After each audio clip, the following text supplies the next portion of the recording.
మనం ఇప్పుడు ఈ వీడియోలో రాహుగ్రహం కుంభరాశిలో మీనరాశి నుంచి కుంభరాశిలోకి ప్రవేశించినప్పుడు కుంభరాశి వారి యొక్క గోచార ఫలితాలు ఏ విధంగా ఉంటాయి అనేది తెలుసుకుందాం. అయితే కుంభరాశి వారికి రాహువు జన్మరాశిలో సంచరిస్తున్నాడు. అసలు జన్మరాశులు అంటే అసలు ఒకటో భావంలో ఏవే ఉన్నాయి? దేహం రూపం చ జ్ఞానం చ వర్ణం చైవ బలాబలం సుఖం దుఃఖం స్వభావజ్ఞ లగ్నభావాన్ని నిరీక్షయేత్.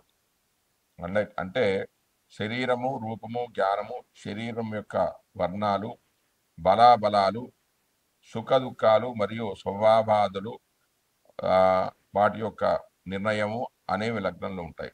కుంభరాశిలోని ధనిష్ఠా నక్షత్ర జాతకులకు 18 మే 2025 నుండి 1 ఆగస్టు 2026 వరకు, మరియు శతభిష నక్షత్ర జాతకులకు 18 మే 2025 నుంచి 22 నవంబర్ 2025 వరకు శుభ ఫలితాలు కలుగుతాయి. మిగతా నక్షత్రాల వారికి అశుభ ఫలితాలు అనేవి కలుగుతాయి. శుభ ఫలితాలు ఏంటి? శరీర బలం అనేది పెరుగుతుంది, మనసు ప్రశాంతంగా ఉంటుంది, తనపై తమకు ఆత్మవిశ్వాసం అనేది పెరుగుతుంది, తెలియని అనేక కొత్త విషయాలు తెలుసుకునే ప్రయత్నాలు చేస్తారు, ఆలోచన సరళిలో మార్పులు అనేవి చోటు చేసుకుంటాయి, పాజిటివ్ థింకింగ్ అనేది అలవాటు చేసుకుంటారు, చక్కని ప్రయత్నాలు చేయడం ద్వారా కార్య సాధనలో సఫలీకృతులు అవుతారు, ఉద్యోగ వ్యాపారాదుల్లో అభివృద్ధిని సాధిస్తారు. శ్రీమన్నారాయణ చరం శరణం ప్రపంచే శ్రీమతే నారాయణాయ నమః. ఆపదాపహర్తారం దాతారం సర్వసంపదాం లోకాభిరామం శ్రీరామం భూయో భూయో నమామ్యహం.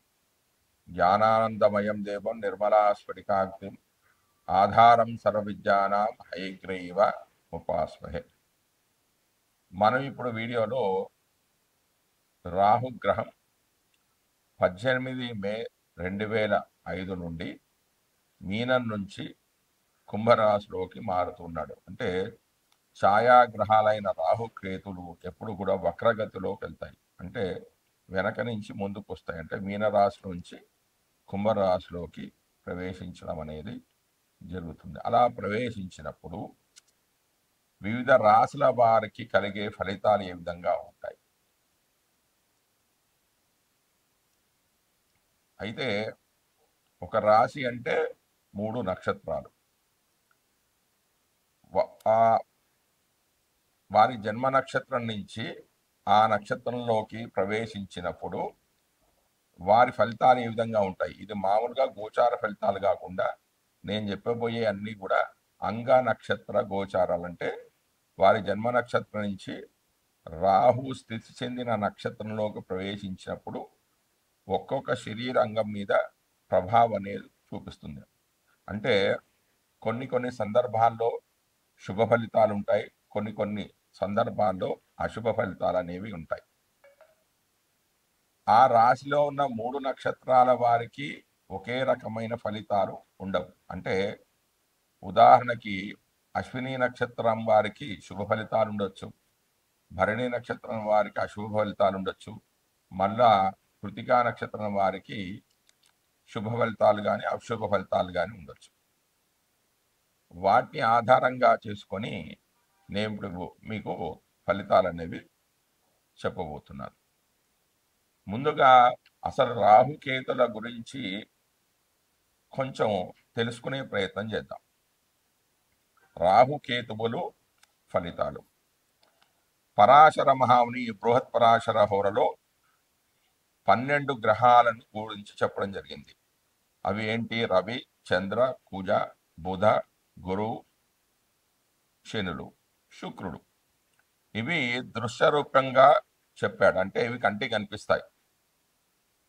5 గ్రహాలు అదృశ్య రూపంగా చెప్పాడు, అంటే ఇవి కంటికి కనబడవు. అవి ఏంటంటే రాహువు, కేతువు, ధూమ, పరివేష, ఇంద్ర, ధనస్సు అనేవి ఖగోళంలో అంటే ఆకాశంలో చూడడానికి అస్సలు కనపడవు. ఈ 5 గ్రహాలలో రాహుకేతులకు జ్యోతిష్ శాస్త్రంలో విశేషమైన ప్రాముఖ్యత అనేది ఇవ్వబడింది. భూమి సూర్యుని చుట్టూ తిరుగు మార్గం, దీన్ని కక్ష అంటారు. ఈ కక్షకు కాంతి వృత్తం అని పేరు. చంద్రుడు భూమి చుట్టూ తిరుగుతున్నప్పుడు కలుగు చంద్రకక్ష ఈ కాంతి వృత్తాంతాన్ని రెండు స్థానాలు అనగా రెండు స్థాలు ఖండిస్తూ ఉంటుంది.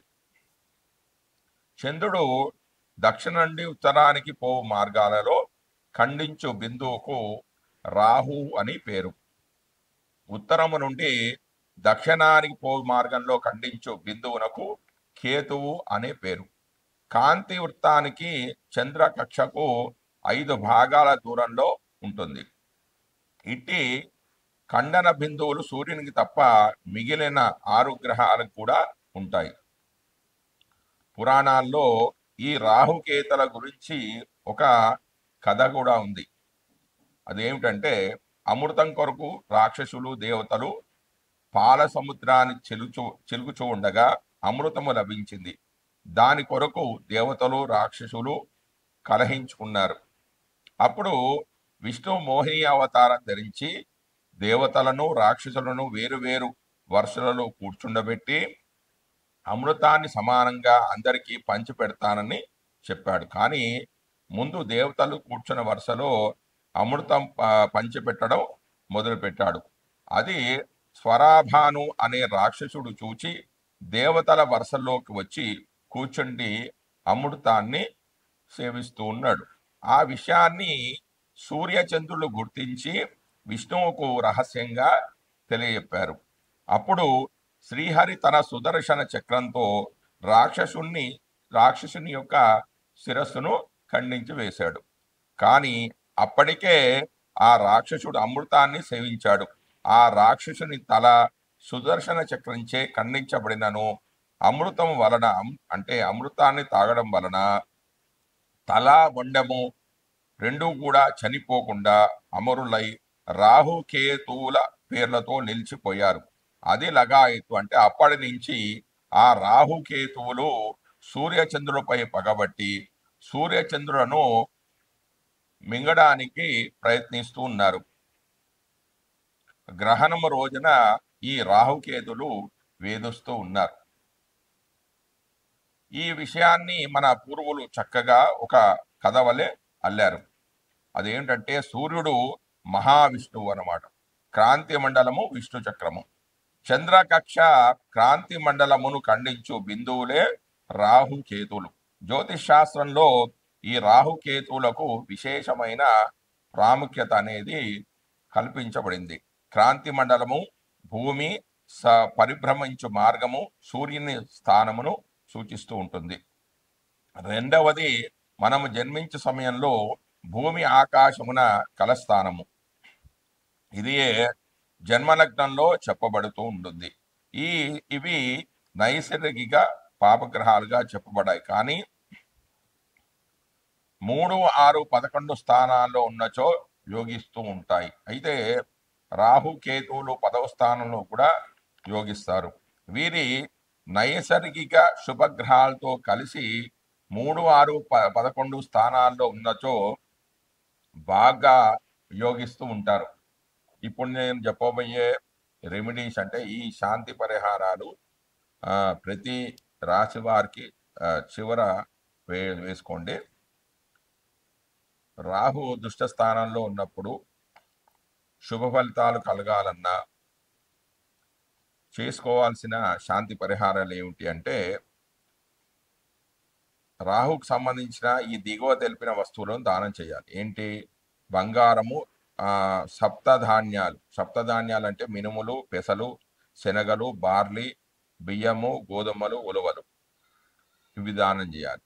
ఇంకా నీలి వస్త్రము, ఇనుము, నువ్వులు, కంబళి అంటే రగ్గు కప్పుకునే చెద్దరు, శూర్పం అంటే చేట, నువ్వులతో నిండిన రాగి పాత్ర, ఖడ్గం అంటే కత్తి, బంగారంతో చేయించిన సర్ప ప్రతిమ, పాము యొక్క బొమ్మ ప్రతిమ, సీసము, ఆవాలు, గుర్రము మొదలైన వస్తువులన్నిటినీ కానీ లేదా యథాశక్తిగా, వీటిని అన్ని ఇస్తే కూడా మంచిదే, లేకపోతే యథాశక్తిగా సంపాదించిన కొన్ని వస్తువులను కానీ దానం చేయటం వల్ల రాహుగ్రహ శాంతి అనేది కలుగుతూ ఉంటుంది. శని, రాహు, కేతు గ్రహాల పీడతో బాధపడుతున్న వారు ప్రతిరోజు కూడా ఉదయం సాయంత్రం వేళలో సాంబ్రాణి ధూపం వేయుట మరియు ఆ ధూప ఆ ధూపాన్ని వేయడం ద్వారా వచ్చే పొగను పీల్చడం ద్వారా కూడా మంచి ఫలితాలు అనేవి కలుగుతాయి. ఆ పొగను పీలిస్తే కూడా అశుభ ఫలితాలు అనేవి తొలగిపోతాయి.